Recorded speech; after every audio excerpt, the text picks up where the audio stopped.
Hey guys, this is going to be a much more advanced video. It's going to be on how to do threaded tooltips. What I mean by that is we're going to learn how we can have all of our tooltips show up on a separate thread in our program. That way, when our tooltips need to sleep for like a second or two so we can see them, it won't interfere with the main program because they're showing on a different thread. This video is going to be relying on a lot of the stuff we've covered so far, like functions, if statements, loops, threading, tooltips, sleeping, all that stuff. If you're not familiar with any of that, you're going to want to go back and take a look, or try to follow along, and if anything confuses you, then just go back and look at those videos. Anyways, let's get into it. For starters, you're going to have to make your new script inside the folder that has your threading files. If you don't have that or you're not sure what that is, go and watch the intro to multi-threading for Autoit video that I have, because it'll show you how to download them and how to create your project, which is what I'm assuming you've already done. So assuming that you've already done that, we're going to type include, and then our pointy bracket, and it is authread.au3. Next, we need to initialize the threading, so we're going to do underscore au thread underscore startup, like that. And we're also going to create a placeholder function for our tooltip thread. So I'm just going to do this tt for tooltip underscore thread, like that, and func. And under our AU thread startup, we're going to do a new variable. We're going to call this TT thread. And we're going to do equals underscore AU thread underscore start thread. And then parentheses, quotes, and then this method name here that we just created. So right now your code should look like this. Now I'm going to make our actual tooltip function that actually does the tooltip. So we're going to do func, and I'm just going to do lowercase tt, because that would be easier for me. You know, if I'm trying to code a whole program here, it'd be easier if I could just do tt and then we're done. So we're going to actually have two variables here. The first one is going to be message, which is the message we want our tooltip to have. And we're also going to have an optional sleep time. And we're going to set this equal to 1000 by default. And func. So this sleep time is kind of a personal preference thing. And what it does is we're going to use this sleep time variable to give us more control over our tooltips. Since tooltips need to have a sleep time, we're going to set default sleep time to 1000. But if we wanted to, we could change that. That's what this is here. So now when we call this function, it needs to send a message to this thread here. So what we're going to do is underscore au thread underscore send message, parenthesis, and then this thread name here, this variable name, comma, and then this is the message we want to send. This is going to be a little interesting though. I'm going to send this so we can treat it like an array, two separate items. Unfortunately, the AU thread UDF doesn't support sending arrays as a message. So what we're going to do is send this as a string. We're just going to do our message as MSG, like that. But we're going to do and then a separator, and then and our sleep time, like that. So what we're doing is this message that's being sent here is this whole string, which is our message, a separator character, which in programming is usually called a delimiter. And then we're also going to be sending this sleep time, all in the same string. Now we need to process the message we just sent. So what we're going to do is we're going to create a new variable. We'll just call it smsg equals underscore au thread underscore get message, and like that. Now if we have a message, we need to check if we do, so we'll do if smsg, then, and this means if message, so if it's not null or nothing, then we're gonna do stuff. So end if, first off. Now what are we gonna do though inside of our method? Well, our message is technically two things, so we need to split these up again. So we're going to do string split, and then we're gonna do parentheses, s message. Our delimiter, or the separator character, was that line. Now we're gonna do that. But now nothing's gonna happen. It's gonna split it, but then it's not gonna do anything with it. So we're gonna make a new variable, or actually, let's make an array here. So we're gonna do local, and we're gonna do msg array equals, and with arrays you have to give it a array size, so we're gonna do 2 like that, because we're expecting 2 items, a message and a sleep time. And now this will split these back up into a message and a sleep time. So we're going to assume, as the developers of our script, we know what we were doing, and we're just going to put whatever the first item in this is to a tooltip. So we're going to go tooltip, and then we're going to copy msg array, and we're going to do item number 1. So whatever is item number 1 in msg array. Now, if you want to specify where the tooltip would be showing, this is when you would do that now. So like comma 0, for example.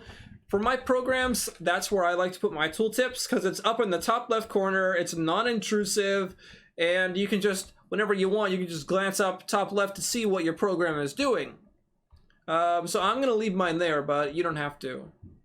As a side note, you could take this another step further and add some optional overloads here for where the tooltip should go. Check the overloads video out if you want more info on that. But just a quick version is you would add some more variables here, like this.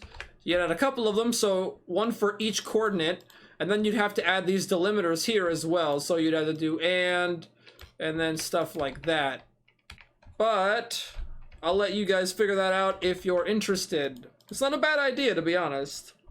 Anyways, so now we've put this to our tooltip, and we're gonna say, we know that this second item here is supposed to be a sleep time, but it's better to check to be safe. So what we're gonna do is if is, let's do is int, and then we're gonna do our array name, but whatever's in the second spot. So if that is an int, then sleep for that. However, if it's not an int, then we're gonna just sleep for our default number. And end if. Yeah, so we're assuming that we didn't mess anything up and our sleep time is a valid input, but checking to see if it's an int is really good programming practice, because it helps us prevent bugs and errors, which it happens sometimes, no matter how good you are. Alright, so we're actually done making this. This is ready and working. If I try to use it like this right now, and let's go ahead and add a sleep. Well, actually, we won't add a sleep. So if I try to run this right now, you're going to see it runs and stops instantly. The reason why is this was created on a thread. So when we called this method, it called it, and then the main thread of our program went to the next item, which was nothing. Nothing happened afterwards, so it terminated. So if we want to see this, we're going to have to put a sleep here for a second. But I'll explain another way around this in a second. So we're going to do 2 seconds and run it. Cool. So we saw some message there. I'm going to change this to like 5 seconds. Hello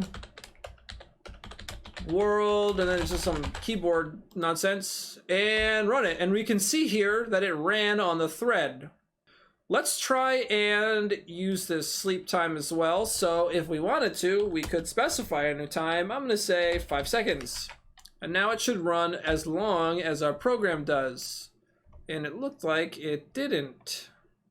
I see what I did wrong. So I converted all this to a string, and then when I checked if it was an int, it was still a string. So instead of isInt, what we're gonna do here is do string isInt. So this method is a little bit different than the isInt method. This method assumes it's already a string, and it's just gonna check to see if it's an int.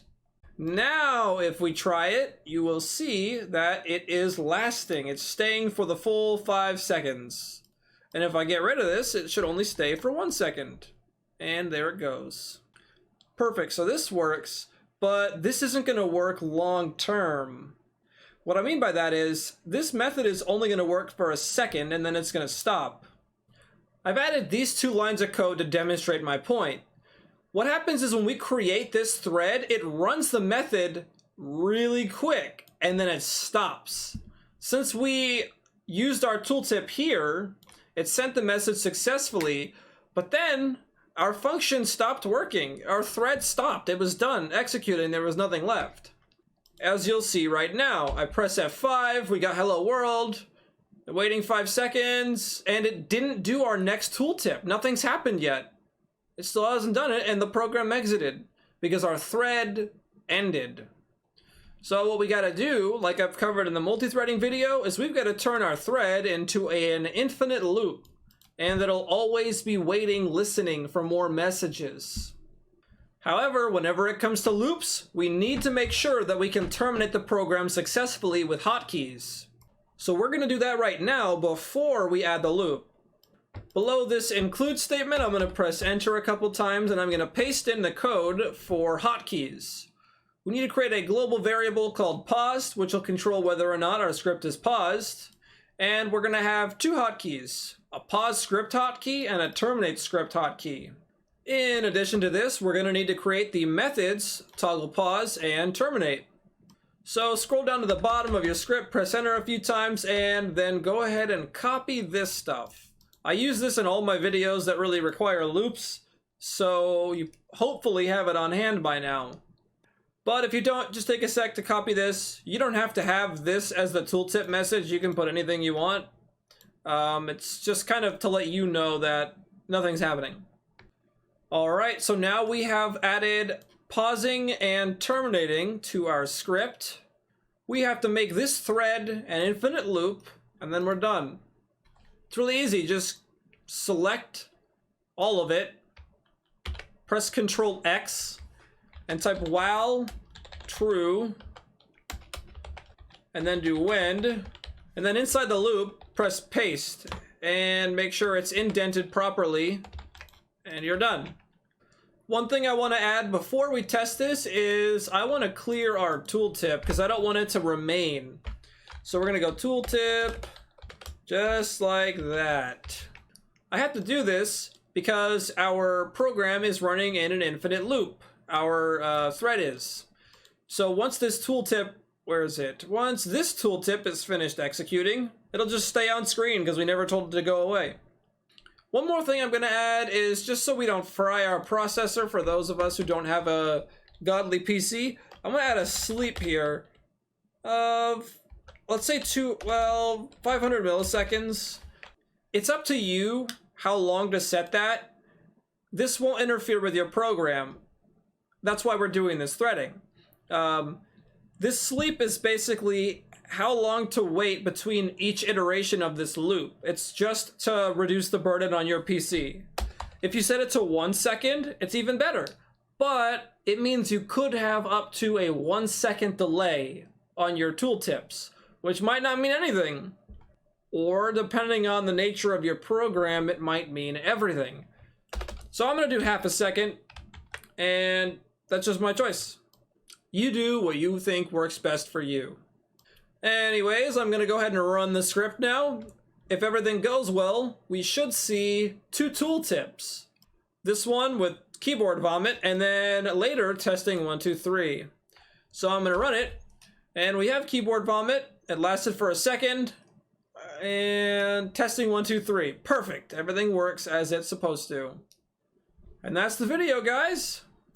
This is basically a really high-tech way of adding tooltips to your program. I use tooltips all the time for every one of my Autoit programs, and it's how I notify myself of what's happening in the program. if you need speed, if you need a very reactive program with Autoit, this might be a good idea for you to invest in, because your tooltips will never interfere with the performance of your script. Anyways, thanks for watching, guys. If you have any questions, put them in the comments below. I hope I didn't make this too complicated, but it does rely on a lot of the stuff we've already covered. Again, I hope you guys enjoyed and have a good one.